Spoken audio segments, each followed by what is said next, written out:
Bonjour, nous attaquons ensemble le dernier épisode sur ce que j'appelle un petit peu les fonctionnalités essentielles, le minimum vraiment à connaître au niveau de cet éditeur de code.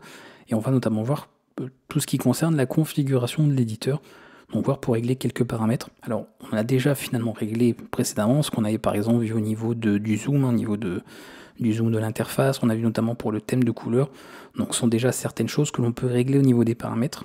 Mais c'est bien de rentrer un peu plus dans le détail pour expliquer comment ça fonctionne au niveau de VS Code, et ensuite de voir quelques petits réglages qu'on peut faire. Je vous montrerai certains réglages qui peuvent être intéressants. Et après c'est comme tout, vous pourrez prendre le temps de régler ça à votre convenance, et surtout par rapport aux extensions que vous serez amené à utiliser. Au niveau de nos paramètres, tout va se passer alors soit depuis la roue crantée et les paramètres ici, ou alors on peut directement faire CTRL, virgule, et on va retrouver toute une liste de paramètres ici. Principalement, comment ça fonctionne au niveau du VS Code. Vous avez la configuration générale, celle qui est la configuration par défaut. Okay, donc c'est partout, elle est telle qu'elle, et c'est ce qui a été choisi arbitrairement par rapport ici à la configuration de base. Donc on a ça qui est généralement prévu. On a ensuite la configuration donc, de l'utilisateur, donc propre à vous, d'accord, votre espace à vous. Donc s'il y a un autre utilisateur sur la machine, il pourra avoir sa propre configuration, ok, et ça va être stocké comme ça en fonction. Donc là par exemple, si je vais au niveau de Windows, les chemins sont différents, mais c'est comme pour les espaces de travail, donc c'est dans le non-répertoire de code, donc sur Windows, c'est directement dans le app data roaming et dans un dossier code. Et ensuite ici, vous avez généralement les différentes choses qui sont stockées dans user, donc on retrouve notamment les espaces de travail ici, et ce fichier, ce sont tout simplement les paramètres utilisateurs qui vont venir écraser les paramètres globaux. C'est-à-dire que dès qu'un paramètre n'est plus le paramètre par défaut, qui vient remplacer un paramètre par défaut, et bien ça va alimenter ce fichier, d'accord. On peut d'ailleurs y accéder depuis ce petit raccourci si vous voulez, très pratique aussi. On l'a notamment là, donc on voit que pas grand chose ici, on peut me dire que j'ai rien du tout en réalité, et on peut comme ça modifier un peu les paramètres que l'on veut par rapport à ce fichier là. Chose qu'on pourra faire aussi, souvenez-vous ce qu'on avait dit sur les espaces de travail. Si vous avez un espace de travail ouvert, donc on va justement on va le faire tout de suite. Je vais aller ici choisir ouvrir le dossier. Je rappelle qu'à partir du moment où on ouvre un répertoire, c'est un espace de travail pour VS Code. Donc j'ouvre celui-ci. Hop, ok. Donc on se souvient un petit peu de ce qu'on avait vu dernièrement. Voilà, ok. Je vais aller à nouveau dans mes paramètres. Et cette fois-ci, vous voyez que la petite différence, c'est qu'on a un onglet pour les paramètres liés à l'utilisateur, donc indépendamment de tout, et ensuite des paramètres liés à cet espace de travail. C'est-à-dire que tous les paramètres que vous allez régler ici ne seront réglés que pour cet espace de travail ici, et non pas pour la configuration, votre configuration utilisateur globale. Okay, donc vous pouvez vraiment affiner, et selon par exemple le type de projet ou l'ensemble des projets sur lesquels vous bossez, si c'est du web ou pas, vous pouvez comme ça vous dire, voilà, sur cet espace de travail web, je veux ces réglages précis, et finalement sur quelque chose de plus global, c'est plutôt ces réglages. Et vous pouvez comme ça avoir une configuration bien spécifique en fonction de ce que vous faites. On verra également plus tard que l'on pourra exporter donc via des profils, donc on a notamment ce genre d'outils. On va pouvoir avoir des profils, on l'abordera, et vous pourrez, comme vous voyez, ce qu'il y a pas mal de choses, on n'a pas encore forcément parlé, les tâches, les extraits de code, etc. Mais vous pourriez, si vous voulez, exporter un profil avec différents paramétrages que vous voyez qui peuvent être pris en compte aussi, et comme ça, ce profil après vous pouvez utiliser, d'accord, travailler avec, ou même pourquoi pas ensuite l'appliquer, le synchroniser. Donc là il faut passer par un compte Microsoft, mais on pourrait également travailler avec de la synchronisation de paramètres, donc ça peut être fait pour la sauvegarde et pour le reste, et comme ça on peut travailler avec différents profils, pareil, dire j'ai un profil pour le web, j'ai plutôt un profil pour telle chose, et ça peut être plein d'éléments, parce que vous voyez même les extensions, donc les thèmes de couleur par exemple peuvent être changés, pour vous dire comme ça vous activez certaines extensions en fonction d'un profil et pas en fonction d'un autre, mais on abordera ça plus en détail, mais sachez que on peut vraiment exporter les paramètres aussi à ce niveau-là. Quelques paramètres, parce que c'est tout ce que je vous montrerai finalement dans cette vidéo, ce sera pas très long non plus, qui peuvent être intéressants. Après c'est comme tout, il faudra que vous alliez éplucher un petit peu tout ça en fonction de ce que vous utilisez, puisqu'il y en a des centaines et des centaines, donc je vais pas tout vous montrer. Alors ce que je vais faire d'ailleurs ici, je peux enlever le dossier, on s'en fiche. Je vais faire des petits réglages ici, voilà, paramètres, utilisateur, et on va retrouver certains éléments. Premier élément, je pense que c'est bien d'en parler, la télémétrie. On est sur un programme Microsoft, donc il fait évidemment de la récupération, de la collecte de certaines données. C'est activé par défaut, vous avez toute l'explication qui est donnée, vous pouvez même faire des recherches sur Internet au niveau de la confidentialité et des données qui sont collectées et pourquoi. Et ensuite de régler en fonction de ce que vous voulez. Donc si on ne veut rien, il suffit de passer à off ici, et on désactive comme ça toutes les données de télémétrie. Je pense que ça va nécessiter peut-être même d'ailleurs un redémarrage, ou peut-être pas, peu importe. Et on peut comme ça régler certaines choses. Là pareil, si on ne veut pas les rapports problème, on peut le désactiver. Voilà, je savais bien qu'il allait redémarrer, il me semblait bien. Et donc comme ça on peut paramétrer les choses différemment en fonction des outils qu'on veut utiliser. Donc vous voyez, généralement, petit moteur de recherche aussi qui permet de faire du tri. On peut également trier par des filtres. Donc c'est quand même assez bien fait à ce niveau-là. Comme ça, vous pouvez vérifier un peu ce que vous avez. Bon, il nous met ce qu'il appelle les paramètres les plus utilisés en premier. Après, au fur et à mesure que vous défilez, vous voyez que ça va dans toutes les catégories. Donc en fait, là, vous avez la totalité des paramètres. Il y en a beaucoup. Et après, vous avez les paramètres propres à des extensions aussi. Parce que selon l'extension que vous installez, eh bien, une extension a son propre ensemble de paramètres. Et forcément, si cette extension n'est pas installée, vous n'avez pas de paramètres à faire. Donc je ne vais pas tout vous montrer, mais sachez que si vous installez certaines extensions, vous avez leurs paramètres associés aussi qu'il faudra éventuellement configurer s'il y a des choses à configurer pour vous. Ce qui peut être utile aussi concernant l'édition. Donc là, on a plein d'éléments. On peut régler, par exemple, ce qu'on avait vu tout à l'heure, les retours en ligne, donc notamment le word wrap, ce genre de choses. Voilà. On contrôle comment les lignes doivent être limitées. Est-ce qu'on veut les limiter ou pas? Vous voyez, on peut vérifier un petit peu ce qui se fait. Et comme ça, en fonction de la longueur d'affichage, eh bien, ça fait des retours à la ligne automatique. Ça évite d'avoir des très longues phrases, comme on l'avait vu dans un épisode précédent. Vous avez montré par rapport à ça. Donc notamment ce retour automatique, vous voyez que là, comme je l'ai activé, hop, je peux plus du tout travailler avec l'option. Et dès lors que je l'enlève, eh bien, il me laisse à nouveau. Alors, il faudrait qu'il reprenne en compte, mais il me laisserait à nouveau le choix pour pouvoir gérer justement ce retour automatique. Et d'ailleurs, il faudrait que en fait, surtout parce que j'ai pas de fichier ouvert pour voir un petit peu tout ça. On peut régler ça, donc généralement la recherche se fait, parce que comme ils utilisent des paramètres qui sont du code en fait, c'est généralement en anglais, la recherche de paramètres, pour être sûr de les trouver. Et après par contre, les descriptions, je vais y arriver, comme on a installé le pack de langue française, normalement on a une traduction qui est quasiment complète. Il y a peut-être des petits oublis, mais dans l'ensemble on a tout qui est décrit, donc pas de problème à ce niveau-là. Petit réglage qui pourrait vous intéresser aussi, notamment sur la sauvegarde automatique, surtout si vous n'avez pas trop l'habitude de sauvegarder régulièrement vos fichiers. Donc je rappelle le CTRL S comme raccourci ou commande S. Vous pouvez régler une sauvegarde automatique en fonction. Après certains délais, quand ça change, par exemple que vous quittez la fenêtre, quand vous changez de fenêtre même carrément, et pourquoi pas changer le délai. Donc le nombre en fait de 2 millisecondes qu'il faut avant que ça sauvegarde vos fichiers automatiquement. Ça peut éviter certains accidents. Bon, moi je m'en sers pas parce que j'ai l'habitude de sauvegarder régulièrement mes fichiers, donc j'ai jamais besoin d'activer ce genre d'outil là, mais je sais que ça peut sauver des vies, donc utilisez-le. D'ailleurs, au secours, m'a remis sur paramètres. Là, je voulais juste l'autosave. Voilà, donc c'est généralement fait, parce que je crois qu'il le met dans Files, je pense que c'est ça.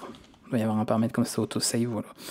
En fonction. D'ailleurs, si je l'active, qu'est-ce qui se passe? Genre, je fais ceci, j'ai bon, tu m'enregistres toutes les secondes.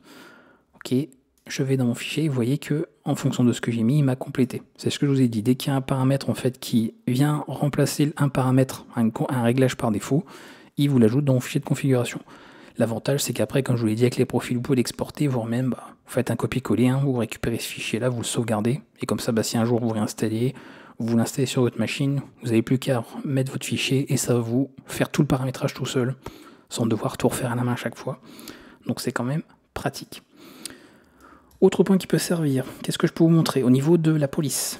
Pas la police la police, les forces de l'ordre, mais au niveau de l'éditeur. On a plein de paramètres aussi, editor point quelque chose, notamment, donc on l'a vu ici, bon je peux laisser ça comme ça, c'est bon, la taille de police, voilà, alors indépendamment du zoom, quand je fais notamment CTRL plus et moins qu'on a vu précédemment, qui va dézoomer l'échelle de l'interface, que oui ça change les icônes, tout ça, on peut juste choisir aussi de changer la taille, justement, des caractères, et régler par rapport à ça comme ça au niveau du texte, notamment au niveau du code ou autre. Je serais bien qu'on ait quelque chose d'ouvert, voilà ici, tac, retour automatique, donc ça, je fais agrandissement, réduction de l'interface, ok, mais si admettons je laisse cette interface là, vous voyez que le texte est quand même resté grand, il est en 18, alors que l'interface est beaucoup plus petite, d'accord, et après ça s'adapte en fonction avec la mise à l'échelle qui est faite, donc on peut régler ça. Si je mets à 12, là on se retrouve avec un texte beaucoup plus petit. Donc par défaut c'est à 14, et après on peut adapter si on veut avec la mise à l'échelle. Donc on a ce paramètre là. On a également les polices de caractère. Pareil, si vous installez une police particulière, vous voulez que ce soit plus sympa pour la lecture de code, notamment avec les ligatures, n'hésitez pas. Vous pouvez comme ça les paramétrer ici, ça peut être fait, après ce sera ajouté bien sûr au niveau de votre fichier de configuration. Donc pourquoi pas, c'est séparé comme vous voyez à chaque fois par une virgule. Si c'est en plusieurs mots, comme en CSS, hein, vous mettez ici vous mettez des apostrophes pour que vous ayez le nom complet. Il n'y a pas de problème comme ça à ce niveau-là. Pour les ligatures, donc si vous avez bien notamment certains caractères qui se lient ensemble, pareil, vous pouvez activer les ligatures si c'est compatible avec la police de caractères que vous utilisez. Donc sachez que c'est une fonctionnalité aussi qu'il est possible d'utiliser. On a également le niveau de zoom. Bon, ça généralement on le règle nous-mêmes. Hein. Contrôle plus ou moins, je vous l'ai montré tout à l'heure, hein, quand on fait ça, on le fait au clavier. Mais si vous voulez déjà régler un niveau de zoom par défaut, vous avez quelque chose pour le faire ici. Donc ça existe aussi. Et après, qu'est-ce qu'on a? On a, bon, ça on l'a déjà réglé aussi à la main. Mais sachez que, je vous l'ai dit, voilà, le thème de couleur, c'est aussi un paramètre. Donc ça peut être réglé là. D'accord? Et on a également, au niveau de la taille des tabulations, que vous utilisez des espaces d'ailleurs des tabulations, considérez bien en fait que voilà, une tabulation équivaut à 4 espaces. Comme ça vous pouvez régler un petit peu le nombre d'espaces pour vos tabulations si vous vous en servez. Donc vous pouvez utiliser ça. On peut détecter voilà, tout ce qui est détection d'indentation, on peut activer des choses, etc. Changer les paramètres, bref. On a vraiment plein de choses, hein, plein de paramètres qu'on peut régler. Je vous montre vraiment ceux qui me viennent comme ça, qui me semblent intéressants à voir, auxquels on peut penser en premier. Mais on peut retrouver vraiment beaucoup plus. Au niveau des historiques, pareil, peut-être qu'il y a des gens qui ne veulent pas forcément laisser les historiques de recherche parce que ça alourdit beaucoup, on peut les activer. Donc pareil, donc je pense que c'est dans Editor ou dans Search peut-être. Ouais, Search quelque chose. Non, pas là. Donc History. On peut comme ça débloquer en fonction de certaines choses. On peut faire des réglages aussi sur comment sont faites les recherches. Et on peut comme ça faire quelques réglages. Donc il semblait vraiment que c'était dans Search. Qu'il y avait des différents éléments, peut-être pas exactement ceux-là. Mais on peut comme ça faire des réglages au niveau de la recherche qu'il y a ici. Autre point, alors ça c'est moi qui m'en sers, ce que je sais que personnellement j'aime pas, mais beaucoup de gens peuvent trouver ça utile. Personnellement, moi j'aime pas les fermetures automatiques, c'est-à-dire quand vous utilisez du code. C'est ça que d'ailleurs je viens de penser que je l'avais pas forcément dit dans l'épisode précédent, mais pas grave. C'est qu'au niveau de l'édition, notamment, quand par exemple je note une parenthèse, vous voyez, hop, ça me fait la parenthèse, ça fermente automatiquement. Ça fait pareil pour les crochets, ça fait pareil pour les guillemets, etc. Pas les simples par contre. Ça fait pareil pour les accolades, et ça complète. Donc des fois c'est pratique, des fois ça peut être casse-pied. Par exemple, quand on fait du HTML, moi je sais que particulièrement c'est quelque chose que je n'aime pas. Par exemple, HTML ici, puisque vous écrivez quelque chose, ceci, et hop, ça complète automatiquement. Et des fois, vous voulez pas que ça mette tout de suite une balise fermante. Donc ça, c'est des options aussi. Tout ce qui est fermeture automatique de balises, d'accolades, de crochets, ce genre de choses, ça se désactive éventuellement. C'est tout ce qui est, donc ça doit être dans Editor aussi, auto quelque chose. Voilà, et vous avez donc tout. Vous avez les accolades, vous avez pour les commentaires, vous avez pour tout ce qui est suppression, donc les guillemets, les crochets fermants, etc. Et plein de choses. Voilà pour les éléments HTML, mais il faudra éventuellement aller dans les paramètres propres à HTML, et ainsi de suite. Et vous avez comme ça plein de paramètres que vous pouvez régler. Donc vous avez du choix. Vraiment, vous avez du choix, vous pouvez y aller. Il y a plein de vérifications possibles. Vous pouvez utiliser plein de filtres, encore une fois, en fonction des types, des éléments que vous voulez vérifier par rapport à ce que vous cherchez. Donc on peut retrouver tout ça, sinon vous passez par des catégories. Voilà, vous dites tiens, par rapport à la fenêtre, je peux régler certaines choses aussi. Ouais, ici au niveau des fenêtres, les dimensions, ce genre de choses. Je peux faire d'autres réglages sur le comportement que ça peut avoir. L'aspect sécurité, tout ce qu'on a vu sur les espaces de travail, c'est disponible là. On reviendra des fois sur les paramètres en fonction par rapport aux fonctionnalités qu'on verra dans d'autres épisodes, mais je le ferai pas systématiquement parce que vous devrez comprendre que on retrouve des paramètres pour tout. Voilà, donc tout ce qu'on verra, quand on parlera de débogage, il y a des paramètres pour le débogage. Quand on va parler des tâches, il y a des paramètres pour ça aussi. Et on retrouve ça pour tout. Donc vraiment, vous voyez l'éditeur, on a vu l'édition dans l'épisode précédent. On a tout là. La minimap, on avait vu qu'on pouvait la masquer dans l'épisode sur l'interface. C'est un paramètre aussi. Bref, on retrouve un petit peu tout ça. Donc vraiment, n'hésitez pas. Vous voyez, je voulais pas qu'on le voie très tôt dans la playlist, puisque on peut très bien travailler sans. Et pour prendre en main l'éditeur, on se concentre sur l'essentiel, on voit ça par la suite. Mais à ce stade, vous pouvez commencer à regarder ça. Et après, en fonction des outils que vous allez utiliser, notamment vos extensions, vous pourrez faire les réglages exactement comme vous voulez. Vous voyez, si vous faites du PHP, hop, ça a une partie PHP. On peut, si vous installez une extension, vous aurez peut-être des paramètres supplémentaires. Et vous pouvez comme ça faire des réglages. Par exemple, l'emplacement de l'exécutable PHP, etc. pour indiquer à quel endroit il se trouve. Bref, des choses qui peuvent être utiles en fonction de ce que vous utilisez. On s'arrêtera là pour cet épisode sur les paramètres. Comme je vous l'ai dit, ça ne veut pas dire qu'on verra plus de paramétrage et de configuration dans les prochains épisodes, mais je voulais quand même faire une vidéo là-dessus pour montrer un petit peu comment c'était articulé au niveau de VS Code, voir au niveau du fichier un petit peu comment ça se mettait en place. Et comme ça, vous avez tout qui est disponible. Donc je rappelle, à partir du moment où on est là-dedans, le fichier settings, voilà, il est ici. Vous voyez, c'est bien le même, donc il n'y a pas de problème. Vous pourrez le retrouver comme ça directement ici sur votre configuration. A bientôt pour le prochain épisode. On va aborder maintenant des fonctionnalités un peu plus avancées. Donc ça, c'est vraiment le strict minimum qu'on a vu. Et là, on va s'intéresser à d'autres choses pour aller un peu plus loin dans l'utilisation de cet éditeur de code.